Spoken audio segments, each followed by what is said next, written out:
Hey guys, Robbie here from CrossFit South Bend. Today we're going to talk about weight loss, and specifically we're going to talk about whether it's better to lose weight with kind of a quick and dirty method, or whether it's better to lose weight in a slow and steady fashion. Why are we talking about this now? Well, it's an important topic, I think, overall, no matter what time you would pick to discuss it. But in particular, recently there's been a lot of discussion about the fact that people who won The Biggest Loser have steadily regained a lot of the weight that they lost, and discussions have taken place about why that's the case, about why such rapid weight loss doesn't actually work long term, whether it's a crash diet, The Biggest Loser, or even gastric bypass surgery. So today we're going to discuss the differences between these two ways of losing weight and which tends to be the better one.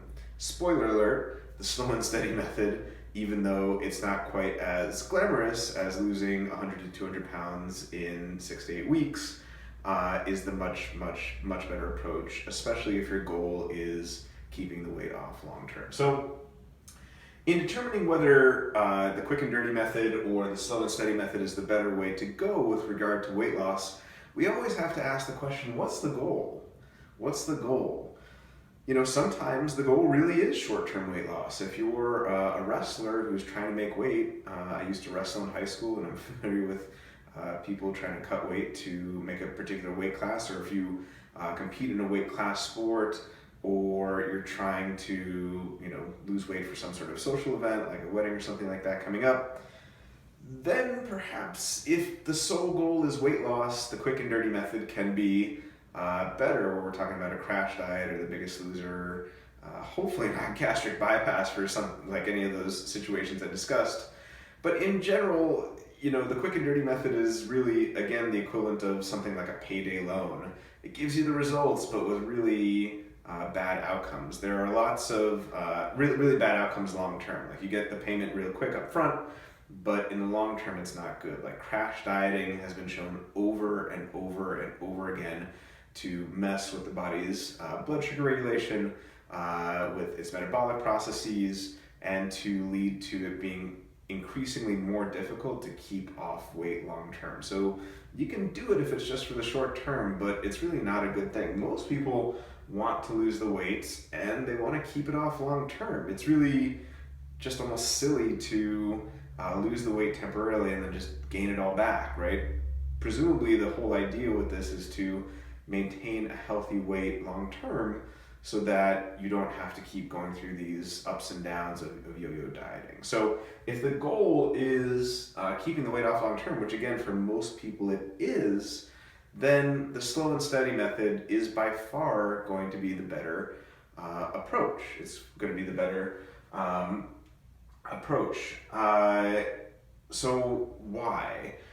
Well, we're going to discuss the intricacies of this a little bit more in just a second, but basically your body has a metabolic set point, just like a thermometer, or your AC or heating unit in your house. Just like if you set that to, I don't know, let's say 68 degrees.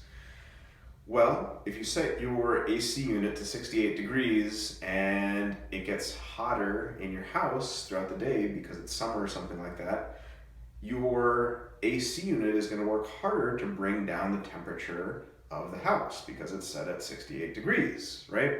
Same thing in reverse if you're trying to heat the house when it's cool out. Your body has a metabolic set point. It has a point at which its metabolic processes take place most efficiently. It has a set point at which it deems you should be at this weight rather than some other weight. And just by the way, we'll talk about how that can get messed up. Basically, your body wants to keep things in what's called a state of homeostasis. It wants to be in a state of balance with its surrounding environment. If it detects that you are consuming, too few calories, it will slow down your metabolic rate so that you're not burning as many calories. And that actually almost halts the process of weight loss when you are going into a caloric deficit. Now, there are things you can do to get around that and things you can do to try to help with that, but by and large, slow and steady weight loss that's maintained over a long period of time, 1 year and longer, tends to last longer. Why? Because it makes a new metabolic set point for your body. just a few days after this Biggest Loser article came out in the New York Times and everyone started discussing it, a few days later, an article came out talking about how people who kept off weight for a year or longer were the most likely by far to keep the weight off long term. And this makes a lot of sense, right? If you just do a short-term yo-yo diet and you lose weight, a bunch of weight for, 30 days, let's say, your body still is in that mode of whatever weight it was before, and it's going to try furiously and desperately do everything it can, make you crave bad food, slow down your metabolic processes, do whatever it can to get you back to that previous weight. So you can do these 30-day shake cleanses or whatever it is you want to do, cayenne pepper and lemon cleanses, or box diets where you're eating 600 to 800 calories a day. You can do that all you'd like, but your body has this internal set point, and you may in fact in that month lose weight. But let's do a survey of people who do that type of diet, and let's see how they look a year later, right? That's been one of the biggest benefits of the type of nutrition coaching that we preach here at CrossFit South Bend, where if you ask people a year later, how they're doing, by and large, they tend to be doing a lot better than the people doing the crash diets, because they made it a lifestyle, not just a diet. So slow and steady weight loss that's maintained over a long period of time lasts longer than these crash diets, whether it's 30-day shake cleanse, or in the most extreme form, gastric bypass, which is just symptom control. Again, in very acute cases, it's necessary, but what about getting up to that point in the first place? What about all the things we could have done to stop someone from getting up to that point in the first place? These Biggest Loser, all these things are forms of losing weight quickly that don't necessarily lead to long-term results. So like I was saying, your body has a metabolic set point, which is basically your body's internal thermometer.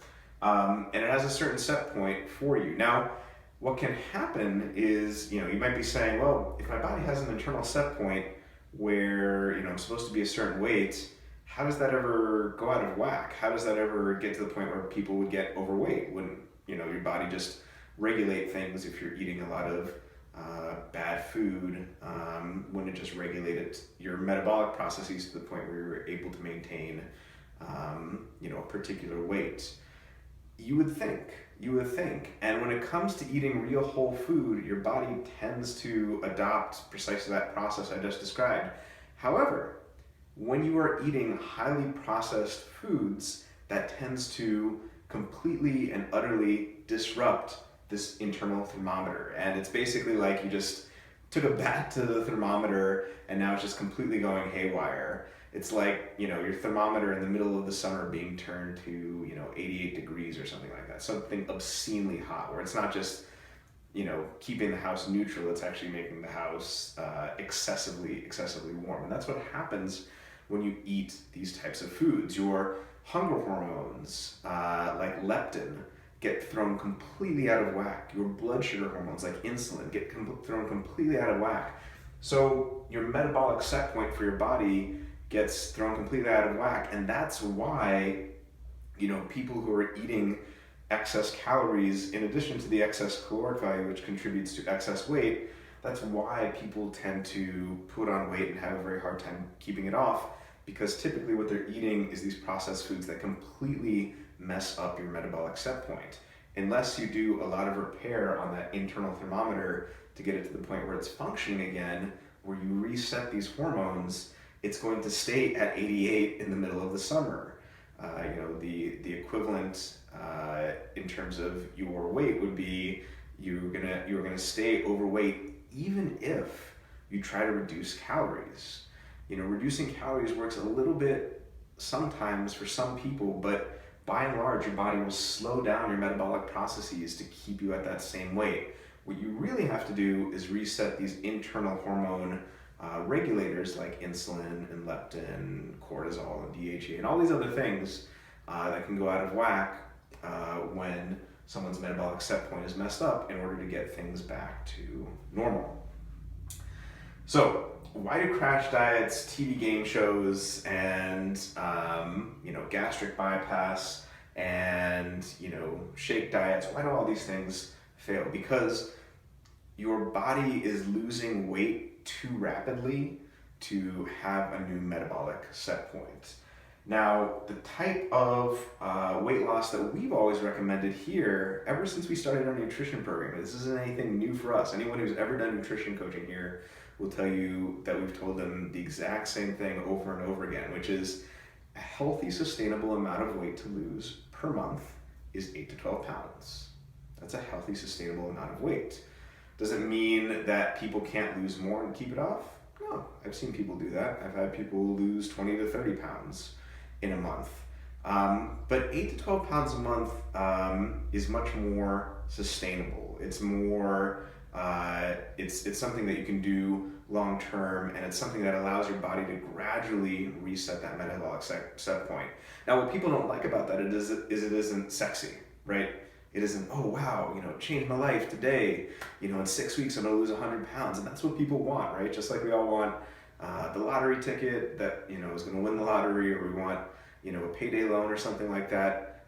We want the quick fix, and just like anything else in life, there's very rarely a quick fix that does the job long term. It requires work. It requires eating real whole food. It requires sleeping at the appropriate times. It requires exercising. There is no hack or shortcut or any other way to kind of go around these things that are necessary to get you back to health. Everyone wants the pill, everyone wants the quick fix, but the quick fix doesn't exist. There's the saying out there, everyone wants to go to heaven, but no one wants to die to get there. This is the perfect example about that. Everyone wants the quick and dirty way to lose weight, and we've got lots of different options if you want that. If you want a diet that is a quick and dirty way to lose weight, there are lots of options out there for you, but it's just not going to last that long, and you're going to be deficient in nutrients, and you're not going to recover properly from your workouts, and you're going to have poor sleep, and you're not going to have that much energy. So if you do a crash diet where you don't have enough energy or nutrients and you're not recovering from workouts, that just doesn't really work out very well. Whereas if you eat nutrient-dense, real whole food, and you sleep properly and you exercise properly, and you make it slow and steady where you're losing 8 to 12 pounds a month, and then you keep it off long term, that's going to lead to long-term sustainable weight loss and your body getting back to this metabolic set point where it can finally be healthy again. All right, guys, so hopefully now you get a sense about the difference between the quick and dirty way to lose weight loss versus the slow and steady method. You hopefully now understand why it is that people who did The Biggest Loser are regaining weight, and why it is that people who lose weight in a slow and steady fashion tend to be doing better long term than others. Hopefully you have a sense of how to actually go about doing this yourself with real whole food diet and exercise and sleep. If you have any interest in having someone holding you accountable and guiding you through this process and teaching you how to eat, we offer lots of one-on-one nutrition coaching programs here at CrossFit South Bend. We'd be happy to help you out. All right, guys, thanks so much for tuning in. We'll see you next time.